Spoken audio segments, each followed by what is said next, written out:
no heals. The hardest difficulty, sub 4-hour runs. I played Resident Evil Requiem 4 times back to back, and I would do it again. For the past 2 weeks, this game has basically been my entire life. But was that obsession justified? Let's find out. Spoiler warning, this video covers the entire game, so if you're just here for the completion info, I have timestamps down below. Requiem mixes the survival horror of games like Biohazard with the action combat of RE4 in Village, split across 2 playable characters. And somehow, it works. Grace gives off serious first one to die in a horror movie energy, but in the best way. Her sections, especially in first person, are tense and terrifying. Leon's sections feel like RE4 Remake, but heavier, more deliberate. The game lets you choose first or third person for both characters, but it's clear Grace was designed for first person and Leon for third. Playing them any other way doesn't feel wrong, just different. On the technical side of things, Capcom has clearly refined RE engines since Monster Hunter Wilds. Everything ran natively for me with no frame generation needed, just some minor stutters here and there. I turned off motion blur and depth of field, but that's more personal taste. There's no FOV slider, which is kind of annoying, and the mouse sensitivity settings are buried deep in the menus. They actually had to put out a Steam announcement to tell people how to adjust this. So go in those options and change those to start. There are 3 difficulty options to choose from at the start: Casual, Standard Modern, and Standard Classic. A 4th difficulty, Insanity, unlocks after your first playthrough. The only real difference between Modern and Classic is that Grace needs ink ribbons to save on Classic. The game provides plenty, so it's not much of a constraint, but my first run will be on Modern. The game opens as Grace, an FBI agent investigating a death at the same hotel where her mother died. Her mother, Alyssa Ashcroft, is actually a protagonist from Resident Evil Outbreak. This is a great setup. Grace is immediately relatable, and the actress absolutely sells her. The visuals right away are also stunning. Raindrops, storefronts, the city at night, it all just looks so real. Small details like Grace's shaking hands while aiming add so much to the immersion.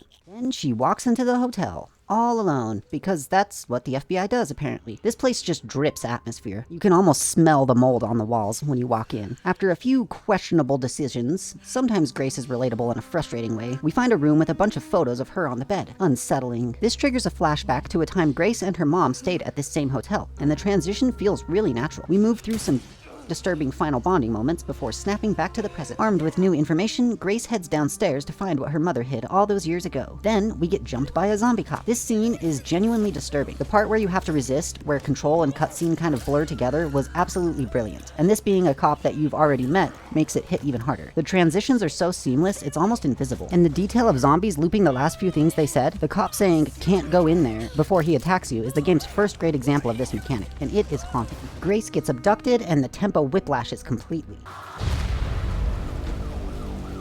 Leon's sections play a lot like RE4 Remake, but slower and more weighty. He has a hatchet, which is basically an infinite knife that you can repair, and parrying with it lets him get up close and brutal. He's almost a tank by survival horror standards. First section drops you into New York-style streets mid-infection. Chaos everywhere, civilians in the crowd you can't hit. It sets an incredible tone. Badass, dangerous, completely different from how Grace handles things. And yet, somehow, the 2 styles don't feel like different games. There are enough shared mechanics that it all holds together. Sherry also makes a return here, acting as Leon's intelligence contact. They're both infected, giving them a personal stake in figuring out what's going on. Short section, just enough to establish who Leon is in this game. After that, we snap back to Grace, and this is where the game goes somewhere terrifying. By this point, we've seen our first real villain, Victor Gideon. Cracked skin, weird helmet, all gold teeth he likes to lick. But the real monster is this one called the Girl. Whoever designed this encounter studied how players behave in first-person horror games and then programmed this thing to go exactly where you're thinking of going. First time through, it's absolutely terrifying. Once you know the routing, it's consistent, but that first experience, it is brutal. Learn about her through a children's book about a shadow ghost, which is a creative way to prime you before you actually see her. And when you do see her, the close-up of the teeth is insane. Once she spots you, she does not stop. The light burns her, luckily. The book told us that. But if you were like me and turned off the light in the first room, you'll have to kite her around for a bit. This is a small, contained puzzle section, but it was one of the most memorable moments in the whole game for me.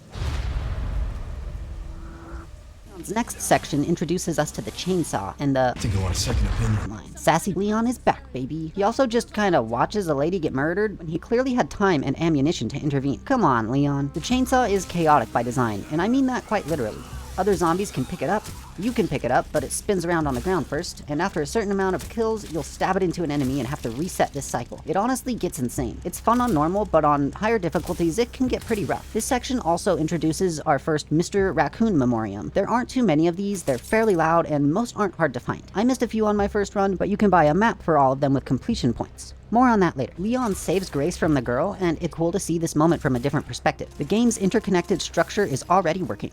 Now we get Grace's longest and best designed section. Rhodes Hill Care Center is classic Resident Evil. Tight, interconnected layout, multiple ways to solve puzzles. Our main goal here is to collect 3 quartz cubes. The real standout though is the zombies' personalities. This game doesn't throw huge numbers at you, instead each enemy feels handcrafted, for Grace's sections at least. You've got a light-attracted zombie you can lure around, a maid zombie who's obsessed with cleaning and seems to be super tanky for some reason, blind zombies that react to sound and attack anything nearby, including each other, which is where an easy achievement comes in. Head to the side room in the office, throw a bottle near the two zombies standing next to each other. The blind IV zombie will swing wildly, getting us a free kill and achievement. Nice. This actually works against Chunk too, which is pretty hilarious to see. The bigger enemies, the Chunk and the Butcher, are scary when you're low on ammo. They are killable, which almost undercuts how great the girls' sections were, but you'll need to take them out for achievements anyway. Same with the singing zombies. Grace's main new mechanic is this blood collector. You combine blood with items to craft ammo, ink ribbons, and most importantly, hemolytic injectors. By hemolytically injecting an enemy, they'll die instantly and they won't turn into a blister head. Blister heads are somewhere between a clicker and Las Plagas. Massively buffed zombies that can one-shot even Leon and have weird growths on their face. You want to inject as many as you can, but there aren't enough resources to cover everyone.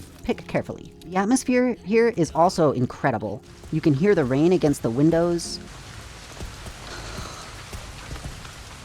the thunk of the butcher's knife echoing through the kitchen, the creepy red lights above the doors. On repeat playthroughs, the puzzle flexibility means you're not just running the same path every time. Story-wise, this is where Grace meets Emily, a blind little girl who's clearly being experimented on. The actress playing Grace absolutely sells how much she cares for this kid. Since Emily's blind, she can read Braille, which solves this section's final puzzle. Then the girl shows up. Apparently losing half her head wasn't enough to stop her, and snatches Emily away. If you're enjoying this breakdown, a like and subscribe would mean a lot. I make all of this content solo, so any support genuinely helps. After our first real boss fight in a shotgun pickup, we get to explore the Rhodes Hill Care Center as Leon. The level stays persistent. Items you left as Grace are still there. Bodies are where you left them. I really liked this. Leon can also open the warped doors Grace couldn't. I honestly wish there were more sections like this, but the Devil May Cry 4 trauma keeps me from asking for too much. Now we head back to the basement as Grace. This basement section is tight and relentless. We have 3 joint plugs to find, and the girl cuts you off at almost every turn, no matter what order you go in. The processor room was one of my favorite moments in the game. It's not about new enemies or anything, but more of a showcase of Grace's moveset. Normally pushing zombies over is situational, but here it means instant death for them. This whole area reminded me of Amnesia the Bunker in a really good way. Also, make sure to grab the severed limb from the elevator cutscene. You'll need it for a puzzle later. Grace has her obligatory stumble into a secret research facility moment, pops a bunch of zombies, which is pretty fun, then arguably causes a helicopter crash. Leon sees the helicopter go down out of the window, and I thought this was hilarious on my first playthrough for some reason. Then we get a fun sniper section. There's a well-hidden Mr. Raccoon between some lights in the distance. This was the very last one I found, so learn from my mistake. You can actually complete this part without a scope if you're a good enough shot. Don't ask me how I know that. And the section ends with a great church fight. By this point, you should have Leon's hatchet achievement, getting 3 kills, and a handful of the easier Grace achievements. Emily has also been hurt, so Grace sets her down while looking for an exit. This is a short section, mostly just acts as a final showdown with the girl. You can do the cranks in any order. Stun her before reassembling this one to skip the throw cutscene. After the girl goes down, the sad thing happens. Emily turns and Leon has to step in. Grace thinks she's dead and hates Leon now, but it might not actually be that simple. Now we head back to Raccoon City, baby. This is Leon's biggest chunk of the game, and they nail the atmosphere here immediately. The dead city energy with blown up buildings, ash everywhere, and zombies literally rising from the ground like they've been waiting, slumbering for years until the scent of human flesh causes them to stir. It's perfect. The first fight is against Shelob, a giant spider. Silly at first, but it fits Resident Evil perfectly. RE1 had a giant snake, so why not a giant spider? On standard, just stun her with fire canisters and shotgun her from behind. This is significantly harder on Insanity.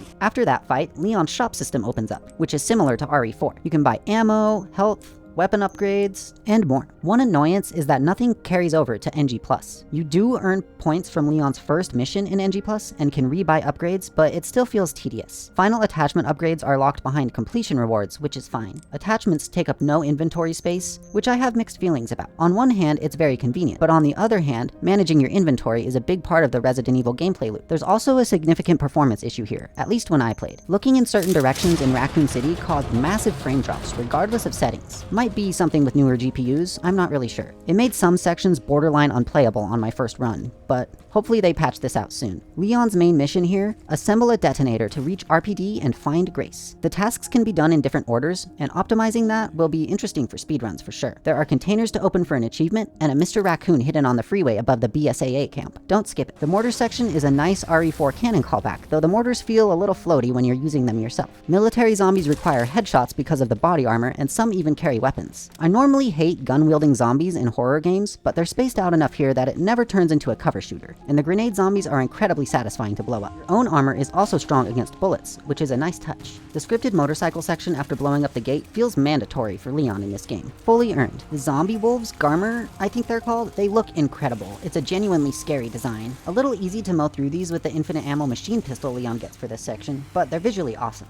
Would have loved to see them used elsewhere. The direct Gideon showdown is mostly a set piece to deliver us to RPD, and I'm glad they kept RPD short. The pacing in this game is close to perfect. Nothing overstays its welcome too much. Leon walking through a ruined version of the precinct, finding notes and remnants of RE2 puzzles, JoJo's locker with a Dreamcast and Street Fighter memorabilia inside. It's exactly as much nostalgia as the game needs. Then we get to see a familiar face. But before this boss fight, we get possibly the scariest section of the entire game. We play as a little girl named Chloe in the Raccoon City orphanage. She looks a lot like Emily here, and the lore is complicated, but the gameplay is pretty simple. Don't get caught by these children with stitches on their heads and weird eyes. It's terrifying. The lighting, the helplessness, the creepy giggles. There's a moment with a toy fire truck that I can't fully explain, but this completely captivated me. My only complaint is on repeat playthroughs, this section is non-skippable and gets really tedious. I really wish games would add a skip option for sections that are basically playable cutscenes. Now for our showdown with Mr. X. This fight is a solid test of Leon's new mechanics. His weak spot is obvious, but surviving long enough to exploit it isn't so straightforward. You need to parry some attacks, which burns through your hatchet durability. This is a great fight, and we have a great rematch later. Plant 43 right after is the weakest part of the game to me, honestly. You can parry the plants, which looks really cool, but the boss is just kinda there. That said, coming off Mr. X, I was glad for an easier fight. Then Leon stumbles into our obligatory secret research facility under the city at the end. Usually this is where horror game stories start to fall apart for me, but here it mostly works. The pure white walls with deep red blood contrast in particular is absolutely breathtaking. Reminded me a lot of Ninja Gaiden 4. The military enemies here will absolutely wreck you if you're seen. Refreshingly different from anything else in the game. Luckily, these encounters are short. Then, wait, is that? Hunk is back, baby. The game calls him the commander, but we all know who this is. I genuinely popped off when I saw him. This fight is fun, and his little crouch run is goofy and very on brand. The parrying feels great, but on Insanity, this fight is actually ridiculous. More on that later. Leon and Grace reunite to fight Zeno, a Wesker lookalike who hangs out with Victor, and the reason I haven't mentioned him now is because he's just kinda there. The concept is a bit much, but the character is badass. His revolver is disturbing the first time you see it used. You can unlock it for Leon as a completion reward too, and it's a lot of fun. Leon gets his ass handed to him, Grace saves the day, continue to our last few sections of the game. Grace's next section goes back to being more stealth focused, especially since she no longer has Requiem, our OP Magnum. There are lickers in this area, and the best way to deal with them is with these new bottles of acid. I do like this, but it kind of boils down to spamming acid bottles on the lickers so you can shoot or Molotov the regular zombies. This section is fairly short, but the lickers are actually terrifying, and the layout of everything is nice. Grace finds out the secret of her past, and we cut to Leon's final section. Leon also has to deal with lickers, though they're a more familiar foe to him. Leon takes out the lickers in the Leon way, with lots of bullets and an axe. You can parry the tongue attack, chopping off their tongue and netting you an achievement, and it looks really cool. Leon also has this kind of annoying mechanic where his vision will blur here semi-randomly, and I'm really glad this was only in this section because it was honestly pretty annoying. Leon reaches his goal, albeit injured, and we cut back to Grace so we can decide which ending we want to go with. Now, interestingly, there's actually no achievement for getting the bad ending, destroying Elpis and causing Leon to get his head popped. This ending honestly kind of sucked, and I think they knew that, because once you roll the credits, the game gives you the option to go back when you made the choice of releasing or destroying Elpis. Releasing Elpis is the true ending, the better ending, and the ending that gets you an achievement, so that's what I would go with every time. If we release Elpis, we'll fight a final boss. This boss reminded me quite a bit of the final boss of RE4 Remake, just kind of a big blob dude, but the first phase of the fight was pretty interesting. If you manage to stagger Victor when he has the RPG out, you can steal it from him in one shot. Beating the game rewards you with completion points. You could spend these on new weapons, Mr. Raccoon maps, infinite ammo, and more. You also unlock Grace's report, which is a breakdown of the T-Virus incident from her perspective. Reading through this, or looking at the models or the concept art while the menu music plays in the background, is one of the coziest post-game moments I've had in a while. I really liked this. I decided to save the sub 4-hour run for later, and did casual next to mop up completion items and tackle the final puzzle. No chapter select is a bit annoying, but the game is short enough that it doesn't hurt too much. Switched character perspectives on this run and was blown away by the polish. Grace has a unique scared running animation that only shows in third person. Her face actually shows expressions during jump scares as well. Leon in first person feels like playing an elite version of Call of Duty. Some finishing moves snap awkwardly back to third person in tight spaces, but the chainsaw in first person is a visceral experience. Also, cutscenes actually show outfit changes. I hate when cosmetics disappear for story beats. On this run, I found all the files, got the IV zombie kill, stunned the girl with Requiem, which I somehow missed the first time, and found all but one run Mr. Raccoon,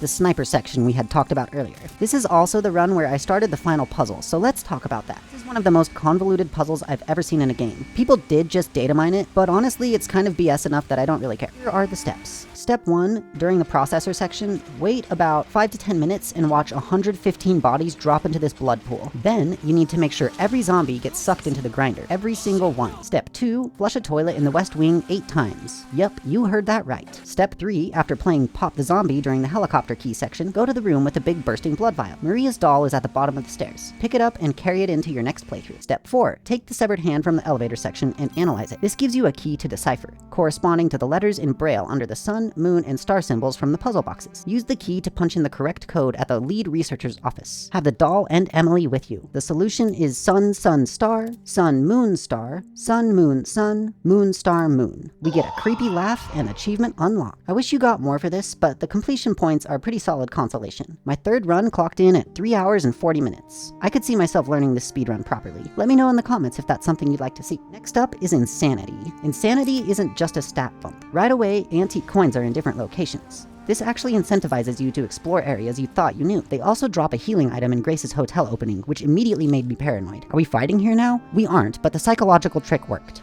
Cop now one-shots you with his shotgun, but honestly, I feel like this should have always been the case. Leon's first section changes immediately. The kissy lady turns into a blisterhead. More of them probably do too, but I mostly ran past them. The West Wing as Grace is brutal on Insanity if you haven't learned the layout. Your starting pistol is moved to a different room, we have a new blood sample puzzle, a new rip knife, which makes enemies drop more blood and deals great damage. This is a legitimately useful addition. The bulldozer zombie takes more hits and requires shooting the engine now. These changes make Insanity feel like a new run, not just a harder one. I wish they would have taken this a step further. Most main puzzles are completely unchanged. The organ box is the same puzzle. Feels like a missed opportunity. The Emily defense section is significantly harder. Zombies take forever to stagger and the room is claustrophobic. The blisterhead at the end doesn't actually need to be killed. It seems like enough damage triggers Emily finishing the puzzle and you can run, but maybe it's time-based. Leon's Raccoon City segment has noticeably more enemies. The warehouse by the BSAA camp now has gun zombies. I got punished pretty hard for running through this on autopilot the first time. The motorcycle fight is mostly the same, the Garmer just take more bullets. I had one shot of an RPG for this run, and I saved it for Mr. X to skip his massive health pool. It was absolutely worth it. In Plant 43's section, the final plants are swapped for gun zombies, which is a fun change. The hunk fight on Insanity is rough, unless you know the one-shot glitch. He just does a ton of damage, especially with his gun. He kills Leon in 2 or 3 shots. So do his guards that come out now after you kill him, surprise, surprise. The game does give you an autosave here though, thank God. Grace's Arc section has different liquor placement. Leon's section has you fighting lickers and zombies back to back while waiting for the elevator. And the final boss is mostly the same, just with more HP. He seems to pull out the RPG faster, but still, knock it out of his hands and phase 1 is free. We kill the zombie version of the curse-rotted Greatwood for the last time, and our Insanity run is complete. Now we only have 1 achievement left. And it was kind of funny that this was the one that was left over. Somehow, I didn't get 3 kills with a single Requiem shot. There are 2 good spots for this early on. You can kite zombies through the streets of Renwood as Leon until 3 are lined up, or grab the 3 zombies that come around the corner as Grace heads to the waiting room for the first time. Both of these will work. So, after 4 playthroughs, running for our lives, and stomping zombies' faces into mush, we finally 100%ed Resident Evil Requiem. Was it worth it? Absolutely. This game is a love letter to the entire franchise. 2 wildly different playstyles that somehow feel like they belong together. A completion system with real depth, a story that kept me hooked. The pacing is nearly perfect. It looks and sounds incredible, and the atmosphere is some of the best in the series. Out of needing an FOV slider and some PC performance fixes, my complaints are pretty minor. If you've ever enjoyed a Resident Evil game, this one is a must. And if you want to go for 100%, I say do it. It was worth every minute. The weirdest memory I'll take away from this whole run? Probably watching 115 bodies drop into a blood pool for 10 minutes. Hoping I had waited long enough. If you made it this far, drop a like, subscribe, and tell me in the comments what game I should 100% next. Thanks for watching. Now go play some Resident Evil. I'm sure I'll run into him at some point.